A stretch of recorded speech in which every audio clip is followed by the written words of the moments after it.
मुफ्ती साहब, मैं आपसे ये पूछना चाहूँगा कि माशरे में अक्सर ऐसा होता है कि निकाह करने के बाद कुछ गैप ले लेते हैं और कुछ वजूहात की बिना पर डाइवोर्स भी हो जाती है, क्योंकि वैसे तो इद्दत नहीं होगी, और अगर इद्दत होगी तो इसकी क्या सूरत है, ज़रा इसके बारे में हमें बताएं मुफ्ती साहब। देखिए, मैं समझता हूँ ये सवाल इंतहाई अहमियत का हामिल है। उसकी वजह यह है कि उमूमन लोगों में यही कॉन्सेप्ट है कि अगर रुखसती से पहले तलाक हुई तो भाई इद्दत नहीं होगी, लेकिन यकीनी तौर पे कंडीशन शरीयत में ऐसी मौजूद है जिसकी बिना पर जो है वो इद्दत औरत पे करना लाजिम होगी, वो जानना ज़रूरी है।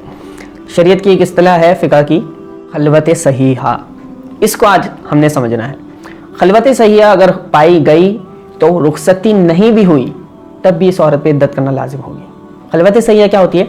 खलवत सहीहा कहते हैं कि फ़रीक़ैन का, ज़ौजैन का जो एक दूसरे के निकाह में है, किसी ऐसे मकाम पर जमा हो जाना, एक जगह हो जाना कि जहाँ कोई माने जिमा ना हो।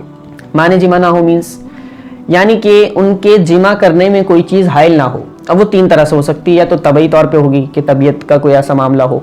अच्छा, इसी तरह से दूसरी चीज़ होगी हिस्सी, इन्वायरमेंट में कोई ऐसी शय ना हो, कोई बंदा मौजूद ना हो या जगह सेफ ना हो, तो ये हिस्सी तौर पे कहलाएगी कि हिस्सी तौर पे माने है अगर जगह सेफ नहीं है। माने मतलब रोकने वाली, रुकावट है माने जिमा में चीज़, कुर्बत नहीं हो सकती है मियाँ बीवी की। अब इसी तरह से शरअन रुकावट ना हो, मिसाल के तौर पे औरत या मर्द दोनों में से कोई एक रोज़े से है तो ये जिमा में रुकावट है।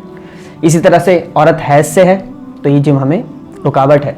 हैज़ भी जिमा की रुकावट है, इसमें कुर्बत और हम बिस्तरी नहीं की जा सकती, तो ये रुकावट है।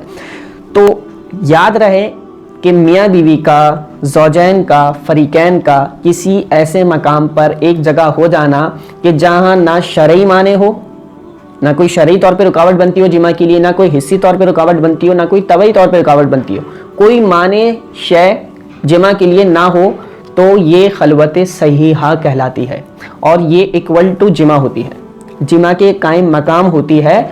यूं है जैसे इनके दरमियान जिमा हो गया है और इतनी देर वो वहाँ पर ठहरे भी हों कि जिमा पॉसिबल हो, इतनी मिकदार, इतनी देर उस मकाम पे ठहर जाएं तन्हाई में कि जिमा पॉसिबल हो। तो अब होगा क्या? अब ये होगा कि अगर रुखसती से पहले भी उनको तलाक हो जाती है खातून को, तो वो इद्दत करेंगी क्योंकि उनके साथ खलवत सहीहा हुई है उनके शौहर के साथ उनकी, और वो गोया जिमा के कायम मकाम है, तो उन पर इद्दत गुजारना लाजिम होगा। जैसे तलाक वाली औरत इद्दत 3 हैज़ गुजारती है, बिल्कुल इसी तरह ये इद्दत 3 हैज़ गुजारेंगी।